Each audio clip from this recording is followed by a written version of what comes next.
Hello, and welcome to Unconditional Boundaries, Episode 3. This time we're going to talk about relationships. And as I mentioned in a previous recording, the unconditional boundaries are unconditional because boundaries allow us to interact with all kinds of people, regardless of how much they might trigger us or how much they might not be our favorite people, how much they might do harmful things. And boundaries are the reason we get to interact with those kinds of people and still have some control over our emotions. So, in relationships, this is a subject I'm passionate about. I have some significant observations that are different than what society has taught us. And I have been on a number of interviews now where ladies want me to talk to their audience not just about how guys feel, because I don't represent all guys, but how some guys feel and how not all guys feel the same way. And a lot of ladies are taught that guys don't talk about their emotions. A lot of men are taught that women only make decisions through emotions. And both of those are lies. That is how some men and some women make decisions. That is, there are men and women who don't talk about their emotions. It's not a male or female exclusive thing. As a matter of fact, my personal experience is there's very little difference in whether it's a man or a woman who does those things, in the frequency of men or women doing those things. And where that fits in with boundaries is it's important to understand when you're setting boundaries that you're not setting boundaries down for the typical man based on your understanding of how all men act, because all men don't act anyway, nor do all women. There isn't a standard for how people act, men or women. As much as society thinks there is, as much as men are from Mars and women are from Venus, as much as that tells us that this is how men act and this is how women act, it's not true. I will concede by saying masculinity acts this way, the way that we are taught men act. And masculine women act that way just as often as masculine men do. And that femininity acts a certain way as well. And that feminine men and feminine women act that way. And I'm finding more and more in our world that masculine women and feminine men are becoming more and more common. And I don't think that's a bad thing. I think our world is allowing us to take a role that is more suited to our personality, more suited to our values and our desires and our skill sets. And those aren't gender specific. So, in relationships, it's important to set down boundaries based on what you want, not based on what you think the other person will give you. In relationships, it's important to keep in mind that the more boundaries you set, the more you're defining what it is you want, what your values are. And defining values is always a good thing. And at the same time, don't necessarily start out a relationship with 300 boundaries, two or three maybe. Set boundaries as they come up, as they become necessary, because many people set boundaries for things that have never nor will ever happen in their relationship. They set boundaries for things that society has taught them their partner is going to do, and their partner has never done. And it's important to set boundaries based on experience, based on the experience with that person. We often set boundaries in our relationships based on our experiences from past relationships, whether they be romantic relationships or parents or siblings or whatever. We often set boundaries in our current relationships based on what we've experienced in the past. And unless you're dating that same person over again, they're probably not appropriate. And I would venture to say, even if you are dating that person over again, your boundaries are still probably not appropriate because there's a good chance that person isn't the same person they were. Now, I can hear a lot of you saying, but they haven't changed. I've been in this relationship with them for 10 years. We broke up for 5 years and I'm back in it again and they're the same person. I would be willing to bet that the only reason they're the same person is because you've set the same boundaries and therefore told them, communicated to them that your expectations are the same. Your reactions are the same. You've communicated to them that you haven't changed. Therefore, they're not welcome to change. They're not allowed to change. I would be willing to bet that if you scrap everything that you bring to this new version of the relationship and just start setting boundaries from today based on experiences that happen today and forward, based on experiences as they happen rather than experiences that have happened.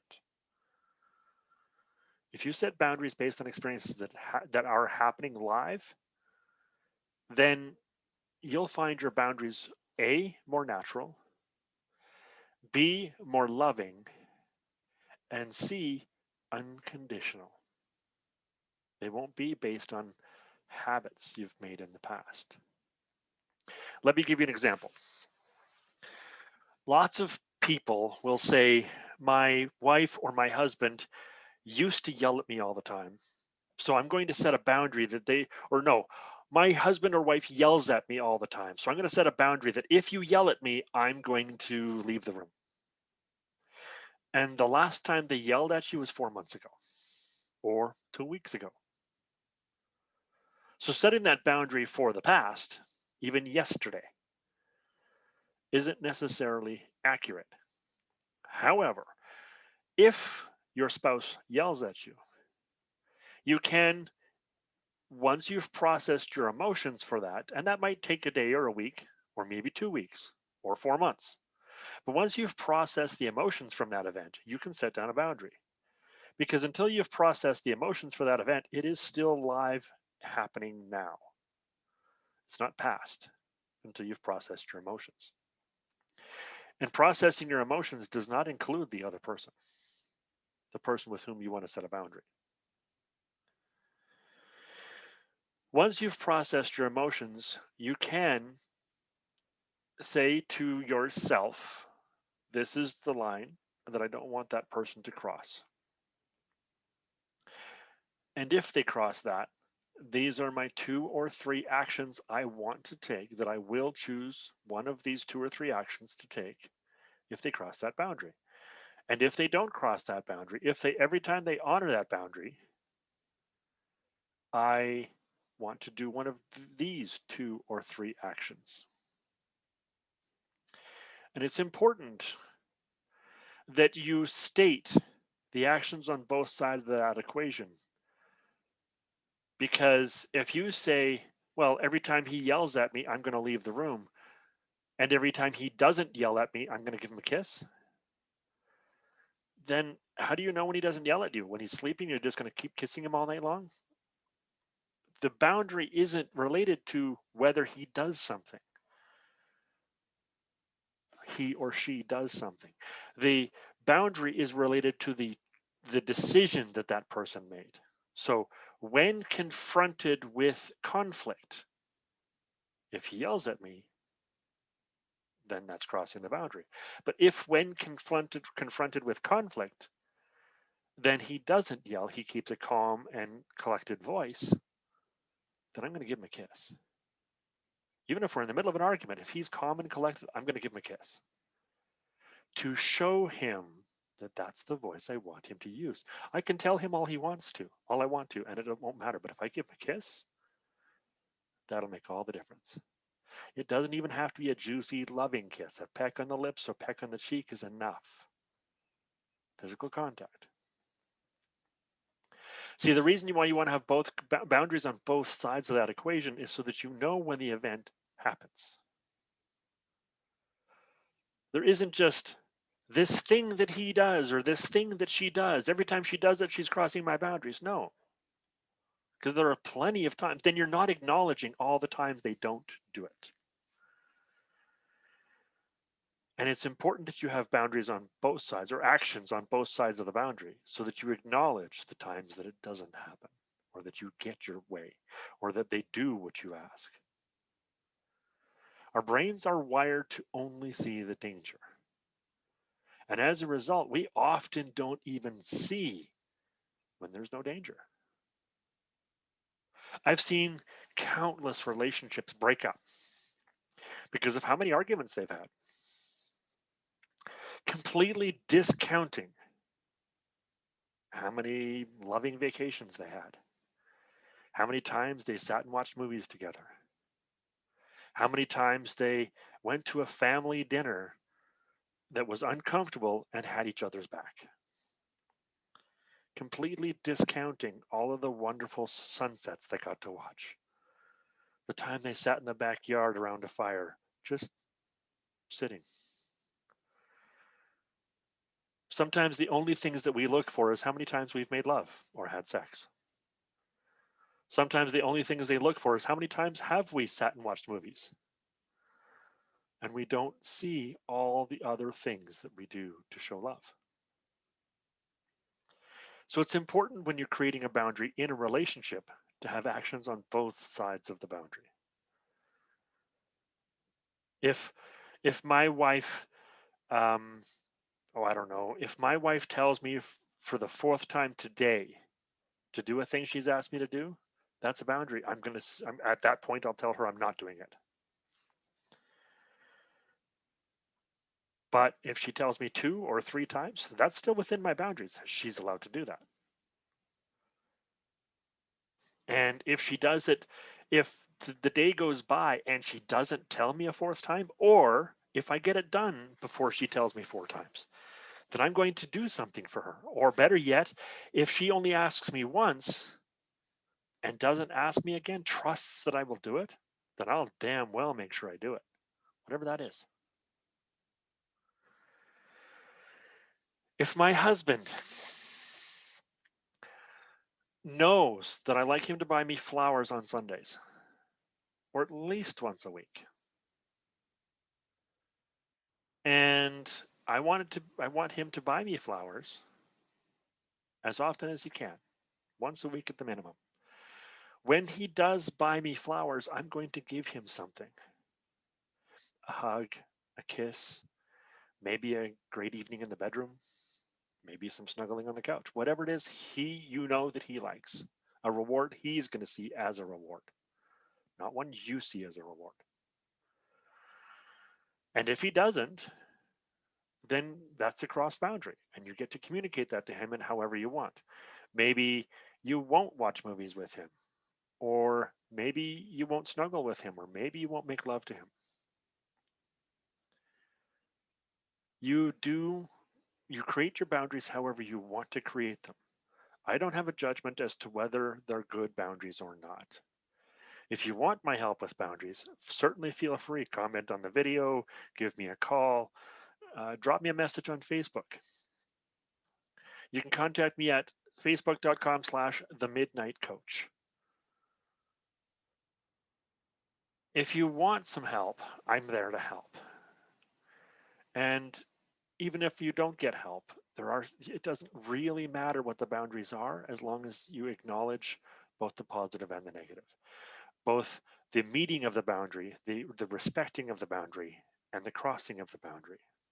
It's important that your spouse knows that there's a good thing they can do or something that you don't want them to do.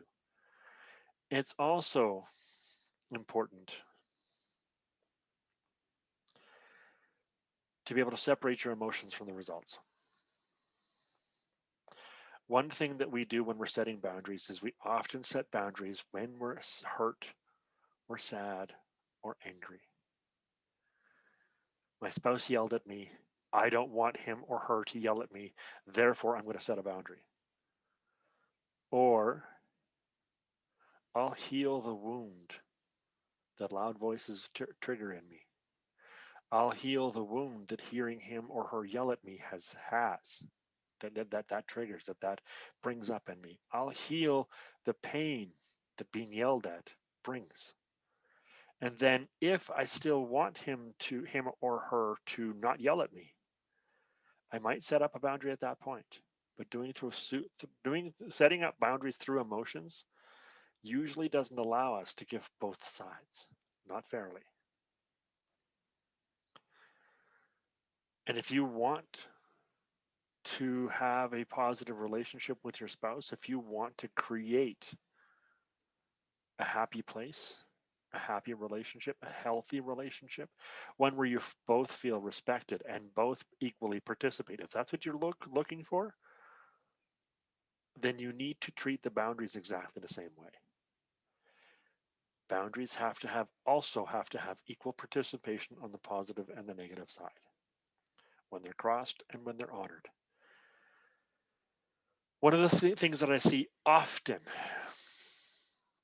in the guys that I help is their wives and girlfriends will set boundaries with them out of the pain of their hearts. Or the guys themselves will set boundaries with their girlfriends and wives out of the pain of their hearts. This hurts me when this happens. This bothers me when that happens. This pisses me off when that happens. Therefore, I want to set a boundary around that. And I'll usually say to them, you can set the boundary if you want, and the boundary's not going to change anything until you heal the wound that's been caused by those actions in the past, whether they're your actions or the actions of your partner. Until you heal those wounds, the boundaries aren't going to make much difference. If you want positive boundaries, unconditional boundaries, healthy boundaries, crossing them can't trigger pain. You need to be able to let that person make their own choices if they cross your boundaries or not. Because any boundary that has very severe conditions, very severe actions attached to crossing them is a dangerous boundary. Some boundaries, for obvious reasons, need those kinds of dangers. If you attempt to kill me, there's going to be serious consequences. If you attempt to harm one of my children, there are going to be serious consequences. Those boundaries need to have serious consequences. And if you say, every time you yell at me, I'm going to leave and never come back, that's a serious consequence. He doesn't have a choice. He can lose you, or he can act natural. Or he can act natural and lose you, because maybe he doesn't know how to control his anger. Maybe he doesn't know how to control the tone of his voice. So you're not giving him an option. I mean, technically there is an option, but it's not an option. Neither option does he want to choose. Either control my voice, which is something I don't know how to do, or lose you, which is also something I don't want to do. That's not options. When you're creating actions on both sides of those boundaries, try and keep them as appropriate to the boundary as you can. One of the things that I've done with my clients in the past is the actions on either side, I make them scalable.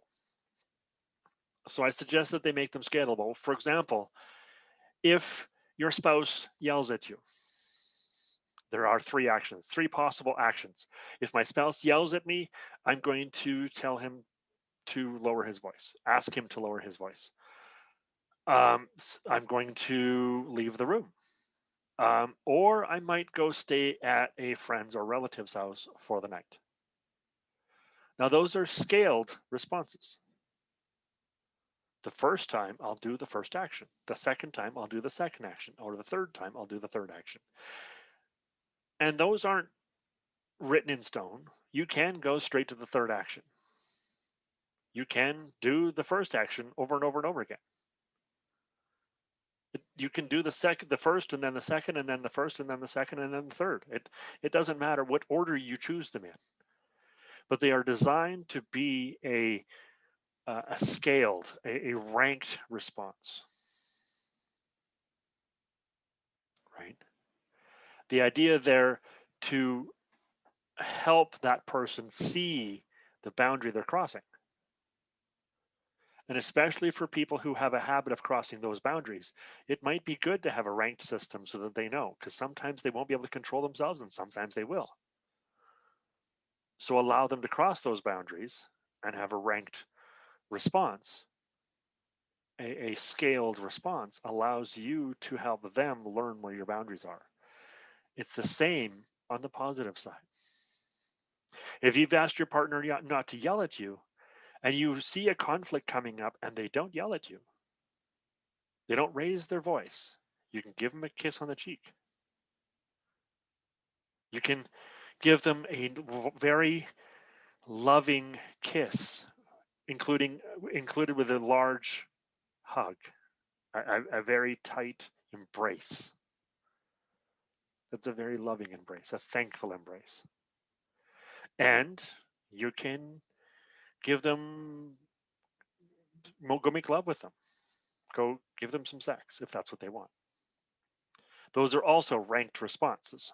So based on the level of conflict that they manage to stay calm through, you might give them a different response.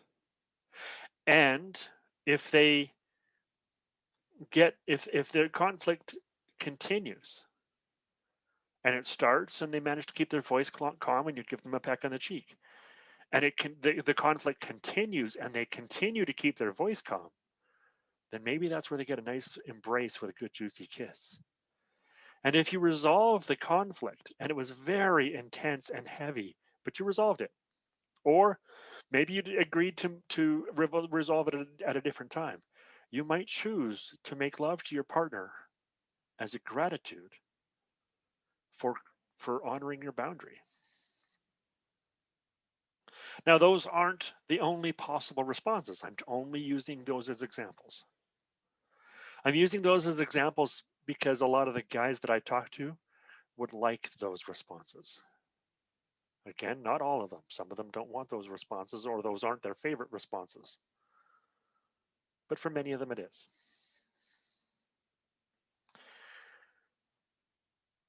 It's important to keep your emotions under control through boundaries. It's important to use boundaries to help you keep your emotions under control. It's important to understand what role boundaries have in helping you keeping your emotions under control. It's important to know where and when to use boundaries and where and when to use a barrier. There are some times when you just need to be safe. If someone is coming at you with a weapon and you know they intend to hurt you with it, that isn't time for boundaries. It's time to put a barrier between you and them. If somebody is intending to hurt someone you know, harm someone you know, that isn't time for boundaries. It is time for boundaries when you're not sure. When you believe they're capable of harm, but you don't know what their imminent intentions are. In other words, I run into this with abused partners. Abused partners think that their abusive partner is always on the hunt to hurt them. Now, I know something about abuse. Some of my clients are abusive as well. And they're not always on the hunt to hurt their partner. So if they're not always on the hunt to hurt their partner, then you don't need barriers between them at all times. You only need barriers when they are intending to harm you. So the difference is knowing when they're intending to harm you and knowing when they're not. Knowing when they're simply waiting for the the event to happen, or going about their lives as if nothing has happened. And when you're not living with this abusive partner, it's tough to know. And not living with him is one of the barriers that you've put between you and him or her. And that's important. Barriers do help us stay safe, and they help us disconnect a connection. And if that's what you want, to disconnect the connection, if you're looking to leave your abusive partner and never return to them, then please put up barriers. That is the quickest and easiest way to stay safe and not have to return to that situation. If, however, you want to get safe and attempt to repair the relationship, then a few barriers with a lot of boundaries is far more important, far more useful. It'll help you achieve that goal. If that's what you're looking to do, let me know. I can help. I can help you repair what is repairable in the relationship. I can help you see what parts of the relationships are beyond repair. I can help you understand what you can do and what you can't do. I can help you see what's within your power and not within your power. Contact me.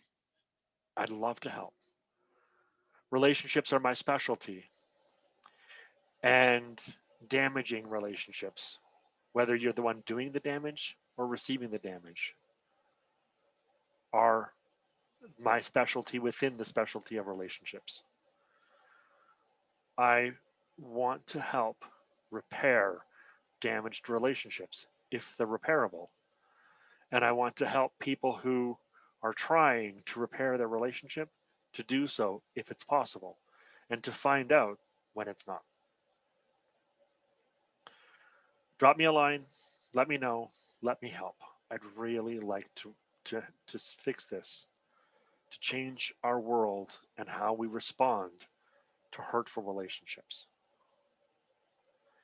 Thank you for listening, and I hope to see you on the next episode.